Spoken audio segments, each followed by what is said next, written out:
Hola, ¿qué tal? Mi nombre es Christopher Falcón y pertenezco al Seminario Diocesano de Azcapotzalco. Saludo a toda la comunidad del Sexto Decanato de la Tercera Zona Pastoral de nuestra amada diócesis.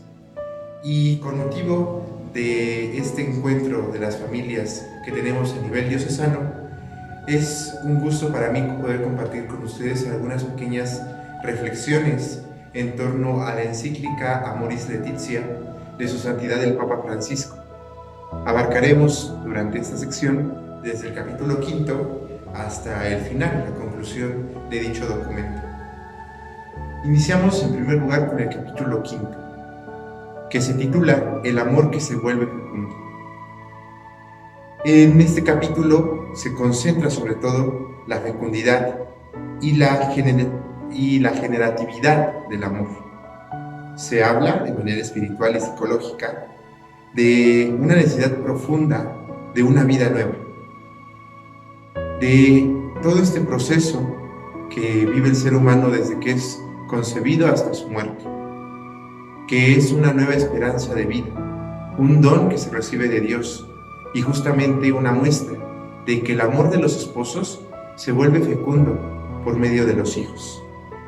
Debemos tener especial predilección hacia la célula de la familia, y no solamente hablando entre padres e hijos, sino como nos invita el Papa a abrir este panorama a los tíos, primos, sobrinos, abuelitos, etcétera, para que así juntos hagamos una cultura del encuentro, nos dice el Papa, una cultura con un marcado carácter social. Y sobre todo, el Papa nos pide también tener en cuenta el reforzar las relaciones entre jóvenes y ancianos. En un mundo en el que cada día que pasa se va perdiendo el sentido de sabiduría, de un conocimiento anterior a nosotros, el Papa nos pide ahora a nosotros, me incluyo, como jóvenes, el conocer, el acercarnos ahora a los ancianos, aquellos que tanto en la cultura mexica podemos encontrar, significaban la raíz, la sabiduría, a ellos en quienes encontramos la experiencia de la vida. También el Papa nos invita a reforzar las relaciones entre hermanos.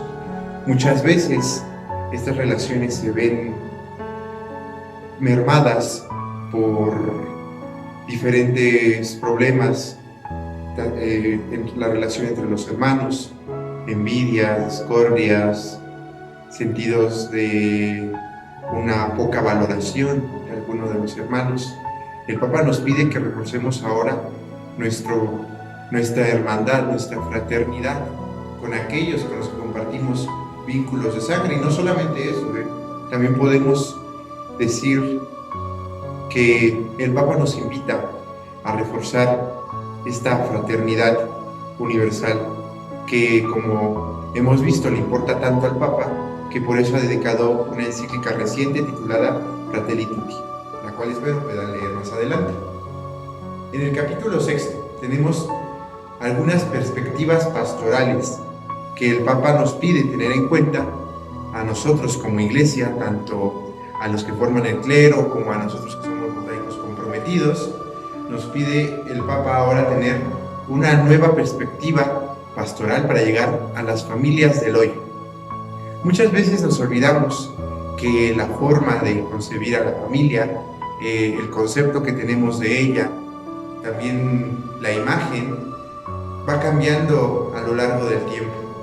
Ahora ya encontramos familias reducidas, familias con padres ausentes, con padres que tienen que trabajar largas jornadas y dejan a los hijos al cuidado de abuelitos, tíos o de otras personas. Tenemos familias también con serios problemas y dificultades. Y ahora el Papa nos plantea la pregunta: ¿cómo nosotros como iglesia salir al encuentro de estas nuevas familias, de las familias del hoy? En primer lugar, el Papa hace una especial mención aquí tanto a los sacerdotes como a los que trabajamos desde este ámbito del laicado comprometido con la misión, nos pide sobre todo el cimentar, el hacer más potente la formación adecuada, sobre todo en nuestra dimensión psicoafectiva de las personas. El Papa hace una mención clara de que lo que le preocupa a él es que, en primer lugar, los sacerdotes, los agentes de pastoral, no tengan fuertemente cimentadas sus bases de psicoafectividad. Por lo tanto, el Papa hace aquí mención, sobre todo, lo comparto con ustedes, del seminario. El Papa pide ahora que hay que mejorar la formación psicoafectiva de los seminaristas e involucrar más a las familias en la formación al ministerio sacerdotal. En este momento quisiera también hacer mención un poco acerca de la importancia de la familia como semillero de vocaciones. Todos los sacerdotes, las religiosas, los religiosos, ustedes mismos como matrimonios, surgen de una familia. Las vocaciones no surgen de la nada, no aparecen de repente como por arte de magia, sino que tienen su origen, tienen su núcleo, una familia. Y una familia normal, una familia que vive cada día con sus propias características, con sus pros, con sus adversidades, etc. Entonces, ahora lo que a mí me gustaría invitarles es a que tengamos más presente nuestro compromiso como semilleros de las vocaciones. La familia como un semillero de la vocación de los próximos agentes de la pastoral. Y no solamente limitándonos a la vocación sacerdotal, sino a todas.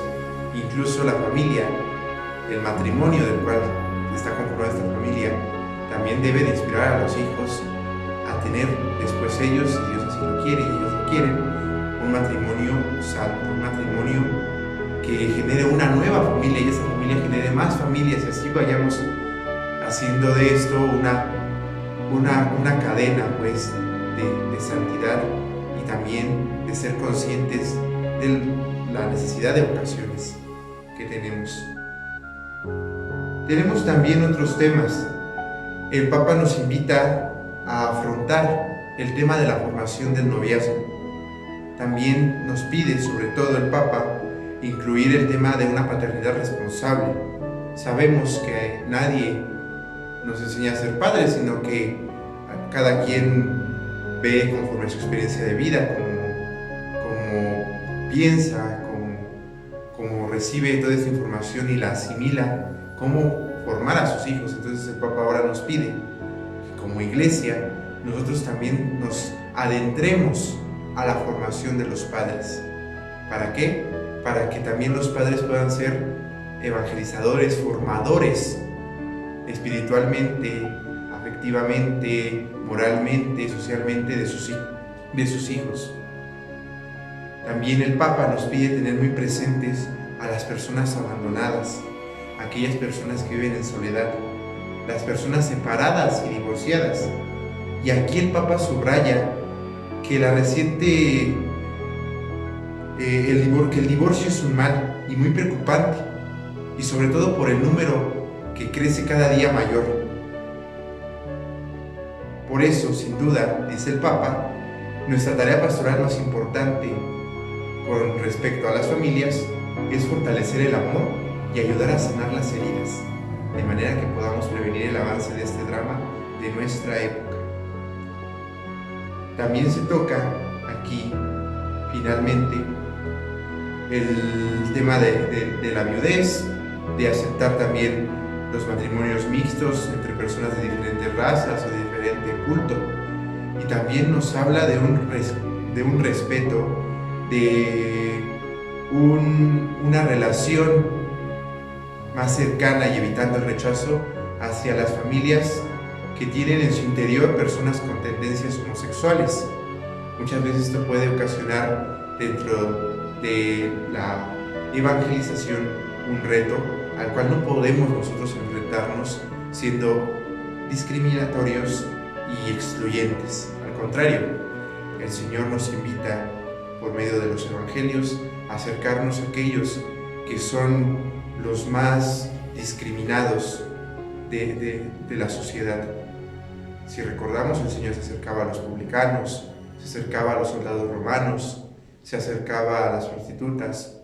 Por lo tanto, el Señor nos invita, por medio del Papa, a no olvidarnos también de estas familias que son tan diversas y a las cuales debemos también nosotros llevarles el mensaje de la buena nueva. El capítulo 7 nos ayuda a reforzar el tema de la educación de los hijos. Como mencioné anteriormente, nadie enseña a otro a ser padre. En este ámbito el Papa pone especial mención a una educación integral, una integración holística de las personas, de los hijos. Una formación que no solamente se quede en el mero ámbito moral o social, sino que trascienda también a la esfera de la fe y también de lo sexual. También nos pide el Papa que no tengamos una actitud negativa hacia la finalidad procreativa natural de la sexualidad. El matrimonio, cada vez vemos en nuestra actualidad cómo deciden no tener hijos. Muchas veces dicen, pues ¿para qué traemos a alguien más a sufrir este mundo? El Papa aquí nos recuerda que no nos cerremos al precioso don de la vida. Este don que en la actualidad se ve amenazado, se ve bombardeado en este mundo.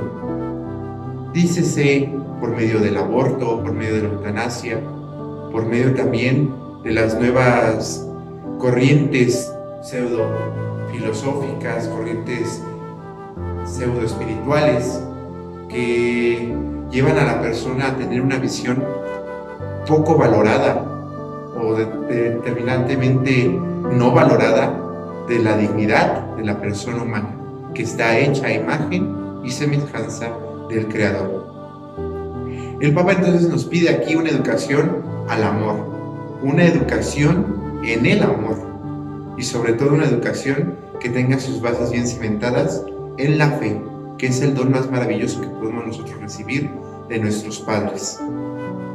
El capítulo 8 nos pide acompañar, discernir e integrar la fragilidad. El Papa nos pide aquí sobre todo integrar a todos, evitando las exclusiones, ya sea por creencias distintas, por ideologías diversas, ya sea por la diferencia de raza, de credo, las limitaciones en el lenguaje, las limitaciones físicas o sociales que existen entre muchas familias hoy en día. El Papa nos pide vencerlas y ir nosotros al encuentro de aquellos, sobre todo, que son más frágiles, que son más vulnerables, a aquellos que les cuesta mucho más trabajo el poder recibir y sobre todo hacer vida el Evangelio. Sobre todo aquí el Papa nos hace mucho énfasis en las personas divorciadas o vueltas a casar o separadas. Nos pide que no los hagamos sentir en un clima como de excomunión, sino que al contrario, que les hagamos sentir parte de la iglesia, sentirlos miembros vivos de la iglesia, que pueden participar y madurar en ella. Esta integración es también necesaria para el cuidado y la educación cristiana de los hijos de estas personas divorciadas o vueltas a casar o separadas. Es importante entonces aquí en este capítulo que tengamos en cuenta que el Papa nos invita a ir al encuentro de lo frágil, de lo excluido, de lo que a los ojos del mundo es sinceramente despreciable en cierto sentido y también apartado de lo que nosotros podemos decir que es lo recto. El Papa nos invita entonces en este capítulo a ir más allá de estas limitaciones, de estas ideologías que nos ponen fronteras para acercarnos a aquellos que más nos necesitan, que están sufriendo, que les es más difícil el poder vivir conforme al Evangelio por este clima de discriminación que entre nosotros como iglesia les damos a ellos. El último capítulo, el Papa nos hace una especial mención a la espiritualidad conyugal y familiar, hecha de miles de gestos reales y concretos. Con claridad nos dice que quienes tienen hondos deseos espirituales no deben sentir que la familia los aleja del crecimiento en la vida espiritual, sino que es un camino que el Señor utiliza para llevarles a las cumbres de la unión mística. Es importante también resaltar que no somos santos solos, somos santos con el ejercicio también de nuestro don de la fraternidad. Somos santos en la medida en que vamos creciendo en comunión con Dios y con nuestros hermanos. La santidad no creamos nosotros que se gana solamente con nuestra vida interior, con fijarnos solamente en nosotros mismos y dejando de lado y, perdone la palabra, valiéndonos los demás. Por eso es importante, dice el Papa, que tengamos presentes que la familia no es una limitación para el crecimiento espiritual, sino que al contrario, es un lugar óptimo, un lugar privilegiado para crecer en la vida del Espíritu. Y de esto la Iglesia es muy clara. Tenemos ejemplos de familias que han alcanzado la santidad juntas, y también de que los santos han recibido por medio de sus padres la fe que los llevó a dar testimonio, algunos con su propia vida y sangre, y algunos otros pues yendo en misiones a lejanas tierras, algunos otros el estar involucrados con personas, con grupos pues muy discriminados y carentes de todo afecto, y justamente lo que ellos transmiten es la fe que han recibido de sus padres, la fe que han recibido en familia. En cuanto a las familias santas, tenemos un claro ejemplo. Hace unos años el Papa Francisco canonizó a los padres de Santa Teresa del Niño Jesús, una doctora de la Iglesia. Y si nosotros nos podemos a investigar al respecto un poco, vemos que de las 5 hijas de este matrimonio, las 5 fueron religiosas, y una de ellas pues tenemos claro ejemplo que es santa, es doctora de la Iglesia, es una de las personalidades más destacadas de la espiritualidad de los últimos tiempos, y entonces podemos nosotros también deducir que en efecto esta afirmación del Papa es correcta. La familia es el lugar para el crecimiento del espíritu. Si estos dos esposos, San Luis Martín y Santa Celia Guerín, no se hubieran conocido, no hubieran pues hecho y formado una familia, no tendríamos ahorita los valiosos escritos, la valiosa intercesión y ayuda espiritual que nos brinda la doctora de la Iglesia, Teresa del Niño Jesús. Entonces tenemos un ejemplo claro de que en la familia se toma, como así como los niños, los bebés toman de la madre el alimento materno, la leche, también la espiritualidad, por así decirlo, se nutre en la familia. La espiritualidad se transmite, y es un lugar también la familia para nosotros poder avanzar en nuestra vida espiritual, en nuestro camino de santidad. Algunos consejos que yo personalmente puedo darles respecto a la espiritualidad de familia. Anteriormente era muy común que las familias pues se reunieran en las tardes a rezar el rosario, que asistieran juntas a misa los domingos y las fiestas importantes, a tener incluso en el hogar presentes una imagen del Señor, de su Santísima Madre o del santo a cuya protección se acoge la familia. Sin embargo, vemos en la actualidad como muchas familias ya no van juntas a misa, ya no se interesan por los asuntos de la fe, ya no hay ni tan siquiera un signo claro de su adhesión a la Iglesia y a Cristo en sus hogares. Ya hay familias que en sus casas no poseen ningún crucifijo, ni ninguna imagen del Señor o de su Madre, sino que al contrario, poco a poco la familia moderna va haciendo un lado que son también un centro de espiritualidad, un centro de fe, una iglesia doméstica, como nos decía el Papa en un principio, una iglesia doméstica donde uno aprende el Evangelio y también aprende a hacerse y a participar de la Eucaristía. Algunos consejos que puedo darles es justamente esto: procuren que en sus hogares haya un momento de oración, tal vez no diario, tal vez cada 8 días, el domingo, el día en que descansan los papás, el día en que los hijos tienen menos actividades laborales o educativas, poder tener a lo menos 5 minutos de oración en familia. Si se puede un poquito más, si se puede leer el Evangelio del domingo, si se puede hacer el rezo del Santo Rosario, tener también siempre presente pues la imagen del Señor crucificado, el cual nos comunica su vida en la cruz, y de su Santísima Madre, especialmente la advocación de Guadalupe, una advocación tan hermosa que es muestra clara de este sentido de que María ha venido a nuestras tierras a hacernos familia, a hacernos justamente hermanos. También el participar de la Santa Misa, muchas veces por razones de trabajo, por razones de diferente índole, las familias no pueden asistir ya juntas al Santo Sacrificio.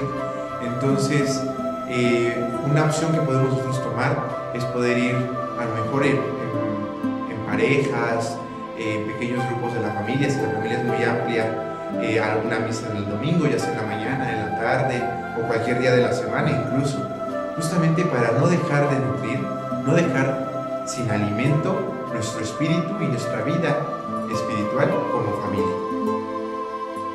Por lo tanto, la última, en el párrafo conclusivo, el Papa Francisco afirma que ninguna familia es una realidad perfecta y confeccionada de una vez para siempre, sino que requiere una progresiva maduración de su capacidad de amar. Todos estamos llamados a mantener viva la atención hacia un más allá de nosotros mismos y de nuestros límites, y cada familia debe vivir en ese estímulo constante. Caminemos, familias, sigamos caminando.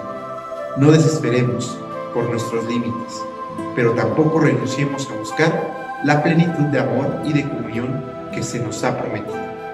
Bellas palabras con las cuales el Papa Francisco concluye este documento dedicado a todas las familias del mundo entero, cristianas o no. Es un documento de la Iglesia para la humanidad, especialmente para la célula más importante, que es la familia. Una hermosa reflexión, una hermosa conclusión de este documento que hace la Iglesia por boca del Sumo Pontífice para las familias cristianas y de todo el mundo. Finalmente, la exhortación apostólica concluye con una oración a la Sagrada Familia, como es la tradición de la Iglesia. Se concluye con esta oración hacia el mismo Señor, hacia la Santísima Virgen María. Ahora el Papa ha decidido cerrar esta encíclica, este documento, por medio de una oración a la Sagrada Familia. Y justamente es a lo que nos invita el Papa y la Iglesia, a hacer nosotros presentes en nuestras familias la misma vivencia de fe, de amor, de misericordia, de valor y sobre todo de alegría y paz de la familia de Nazaret.